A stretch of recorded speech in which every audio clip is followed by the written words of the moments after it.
नमस्कार प्रिय दर्शकों, आप देख रहे हैं ज्योतिष मंत्र। प्रिय दर्शकों, पूर्व में गुरु गोरखनाथ जी का एक मंत्र दिया है। साबर मंत्र था और वह मंत्र सभी समस्याओं के निदान के लिए था।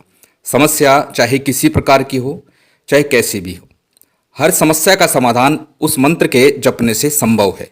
अनेकों लोगों का अनुभव है कि यह मंत्र वास्तव में प्रभावी है और साबर मंत्र तो वैसे भी उन्हीं की देन है और उन्हीं के मंत्र से लाभ ना हो ऐसा हो नहीं सकता। परंतु बहुत से लोगों ने श्री हनुमान जी महाराज के ऐसे ही एक मंत्र की प्रार्थना की थी कि कोई ऐसा मंत्र जो हनुमान जी महाराज का हो और सभी समस्याओं के निदान के लिए एक ही मंत्र हो।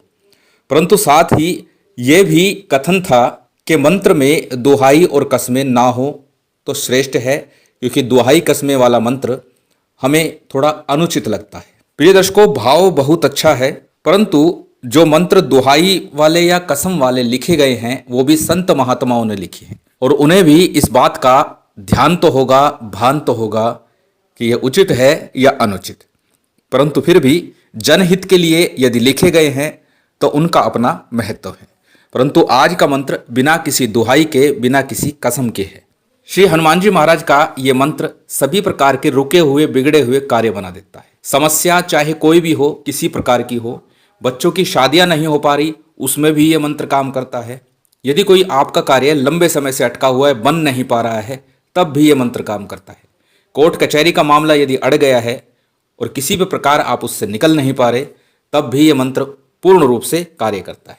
कहने का तात्पर्य इतना कि समस्या किसी प्रकार की हो, साथ ही साथ कामना भी आप रख सकते हैं। संकल्प में आप कामना रखें, समस्या रखें। जिस प्रकार की कामना होगी, जिस प्रकार की समस्या होगी, श्री हनुमान जी महाराज की कृपा से उसका निदान मिलेगा और आपकी कामना पूर्ण होगी।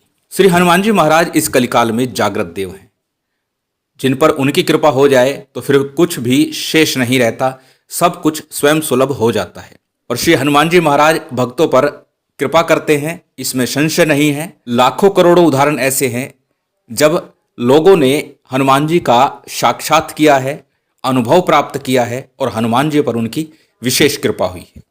तो आज का ये मंत्र हनुमान जी की विशेष कृपा प्राप्ति के लिए है और विशेष कृपा जब होती है तो समस्याएं और कामनाएं शेष नहीं रहती। तो चलिए अधिक विलंब ना करते हुए जान लेते हैं उस मंत्र के विधान को, प्रयोग की विधि को और सामग्री को। हमेशा की तरह सबसे पहले बात कर लेते हैं साधना की सामग्री की।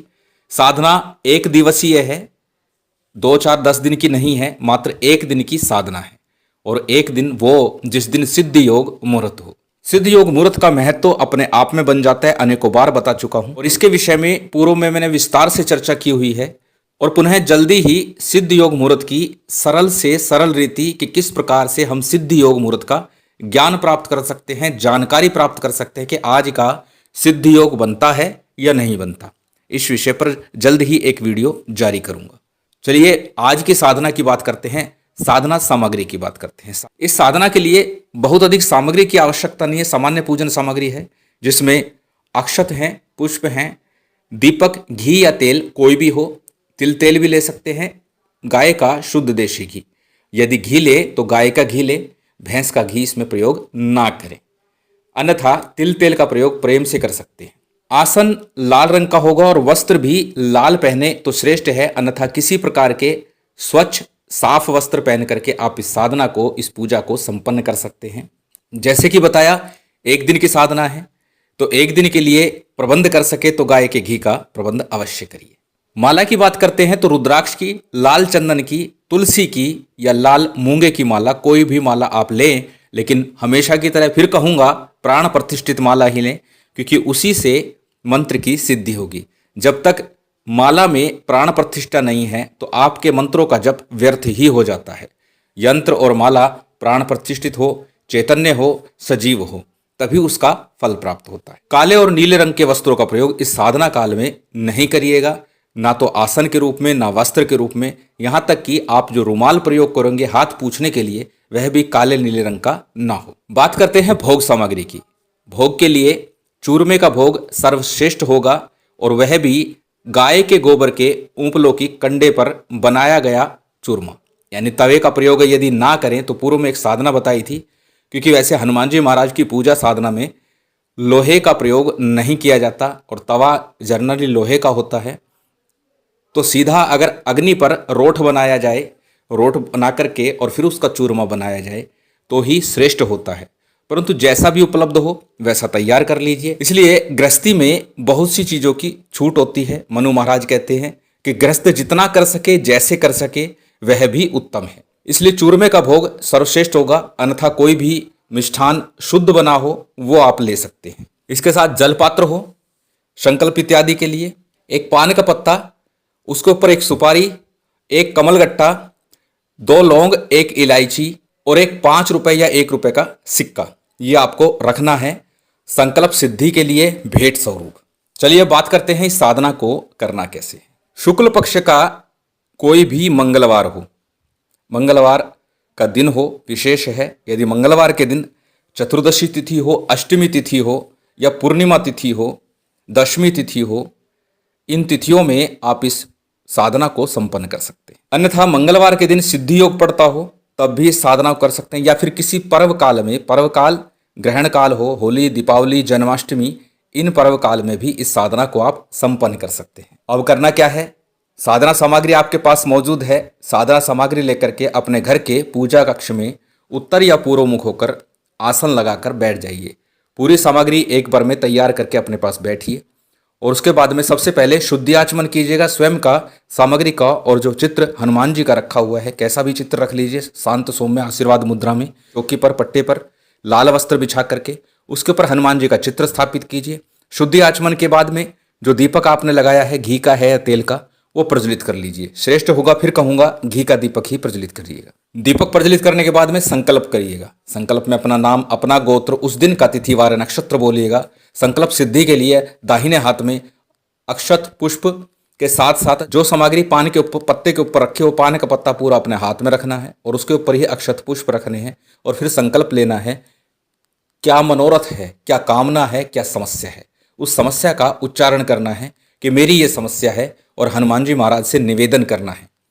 और उसके बाद संकल्प का जो जल है, संकल्प की जो सामग्री है, वो किसी थाली प्लेट में या गणेश जी के आगे समर्पित कर दीजिए। इतना सब कर लिया, उसके पश्चात में सबसे पहले गणेश जी का, गुरु का, कुलदेव, पितृदेव, स्थान देव इत्यादि का जो सामान्य पूजन अक्सर बताता हूँ, वह आप पंचोपचार रीति से संपन्न कीजिए। पंचोपचार रीति से सबका पूजन संपन्न हुआ, फिर राम जी का पूजन करना है, हनुमान जी महाराज का पूजन करना है। राम जी का पूजन माता सीता के साथ करना है और हनुमान जी महाराज का पूजन करना है। हनुमान जी महाराज के पूजन के पश्चात में स्थान देवता क्षेत्रपाल के रूप में भैरव जी का पूजन सामान्य तौर पर कर दीजिए। इतना सब पूजन संपन्न किया, तत्पश्चात एक माला गणेश मंत्र की और एक माला गुरु मंत्र की। गणेश मंत्र ओम गणपति नमः, ओम गणेशाय नमः, कोई भी ले लीजिए जो आपको शुद्ध बोल सके, आसानी से बोल सके, सरलता से बोल सके, उस मंत्र का एक माला का आपको जप करना है। उसके पश्चात में गुरु मंत्र का, जो आपका गुरु मंत्र है उसका जप करना है। गुरु मंत्र नहीं है तो आप भगवान शिव के पंचाक्षरी मंत्र का जप कर सकते हैं। अन्यथा कई बार बता चुका हूँ, हमारे गुरुदेव द्वारा दिया गया ओम परम तत्वाय नारायण गुरुभ्यो नमः, इस मंत्र का जप कर लीजिए। एक एक माला का जप इनका होने के बाद में इस मंत्र का, जो आज मैं आपको बता रहा हूँ, इस मंत्र की एक ही बैठक में, एक ही बार में 21 माला का आपको जप करना है। एक ही दिन करना है 21 माला का जप। और जब आपका 21 माला का जप पूर्ण होगा, उसके बाद में जो सामान्य हनुमान जी महाराज की, राम जी की आरती कीजिएगा और जो नैवेद्य आपने चूरमे का रखा हुआ है वो अग्नि के ऊपर आपको समर्पित करना है। गाय के कंडों की, उपलों की अग्नि तैयार कीजिएगा और उसके ऊपर थोड़ा घी डाल करके, अग्नि प्रज्वलित करके उसके ऊपर 5 बार हनुमान जी महाराज को भोग लगाइएगा। ओम प्राणाय स्वाहा, ओम अपानाय स्वाहा, ओम उदानाय स्वाहा, ओम समानाय स्वाहा, ओम वैवनाय स्वाहा, इस प्रकार से बोल दीजिए। या फिर सामान्य हनुमान जी महाराज का स्मरण करते हुए 5 बार भोग लगा दीजिए। 5 बार अग्नि पर भोग लगाने के बाद में थोड़ा सा जलाचमन करा दीजिएगा। जलाचमन अर्थात जल का छींटा लगा दीजिए। हनुमान जी महाराज से निवेदन कीजिए पुनः कि मैं इस समस्या में हूँ या मेरा ये कार्य अटक गया है, आप शीघ्र से शीघ्र मुझे इस समस्या से निकाल दीजिए या मेरा ये कार्य कर दीजिए। इस प्रकार से निवेदन करके दाहिने हाथ के अनामिका उंगली से थोड़ा सा जल आसन के नीचे लगाकर अपने मस्तक पे लगाइए और फिर आसन से उठ जाइए। इस प्रकार ये साधना सिद्धि योग मुहूर्त में एक बार आपको संपन्न करनी है और उसके बाद में नित्य प्रति 1 माला का जप आपको करना है। मंत्र बड़ा सरल है और बड़ी सरलता से आप इसे कर लेंगे और श्री हनुमान जी महाराज की कृपा आप पर होकर रहेगी, इतना मेरा विश्वास है। चलिए अब जान लेते हैं उस विशेष और चमत्कारी सिद्ध मंत्र को। और ये मंत्र फिर बता दूं, बिना किसी कसम के, बिना किसी दुहाई के है। प्रेम से श्री हनुमान जी महाराज पर पूर्ण श्रद्धा और विश्वास रखते हुए इस मंत्र का आपको जप करना है। और उसके बाद में जब आपका पहले दिन का विधान हो जाएगा, फिर आपको नित्य प्रति जप करना है। मंत्र आपकी स्क्रीन पर है, आप इसे देख सकते हैं, नोट कर सकते हैं या फिर इसका स्क्रीनशॉट ले सकते हैं। मंत्र एक बार बोल करके बता देता हूं। जय वीर हनुमान, हाथ गदा संग ध्वजा, वानर शरीरधारी, पवन वेग पवन पूत, शक्ति असीम तिहारी, रुद्र के अवतार हो, अंजनी के लाल, भक्तन के रक्षक हो, पापियन के काल। ये मंत्र है और मंत्र को हमेशा की तरह पहले याद करके और उसके बाद ही इसका जप कीजिएगा। प्रिय दर्शकों, अक्सर एक प्रश्न पूछा जाता है कि सबसे अच्छा मंत्र कौन सा है। प्रिय दर्शकों, मंत्र अच्छा नहीं होता, मंत्र सच्चा होता है और मंत्र सारे सच्चे हैं। आवश्यकता होती है मंत्र के अंदर आस्था रखने की, मंत्र में विश्वास रखने की। अनेक बार कह चुका हूं, अपने इष्ट पर, अपने गुरु पर पूर्ण विश्वास रखिए, उन्हीं के मंत्रों का जप कीजिए, वही सबसे सच्चे हैं, अच्छे हैं। मंत्र सारे सच्चे हैं, परंतु जब तक आस्था नहीं है, विश्वास नहीं है, तो फिर कुछ भी नहीं है। इसलिए मंत्र पर पूर्ण श्रद्धा और विश्वास रख करके ही जप कीजिए, तभी आपके कार्य की सिद्धि होगी, तभी आपको फल की प्राप्ति होगी। अन्यथा जपने से कोई फायदा नहीं। श्री हनुमान जी महाराज की विशेष कृपा आप सभी पर बनी रहे, यही कामना है। महामाई की विशेष कृपा आप सभी को प्राप्त हो और आपके कार्यों की सिद्धि हो, यही कामना रखते हुए उम्मीद करता हूं आज की ये जानकारी, ये वीडियो आपको अच्छी लगी होगी। यदि अच्छी लगी हो तो कृपया लाइक कीजिएगा, शेयर कीजिएगा। यदि चैनल पर नए हैं तो सब्सक्राइब कर बेल आइकॉन बटन दबा दीजिएगा। जय माता दी, जय श्री राम।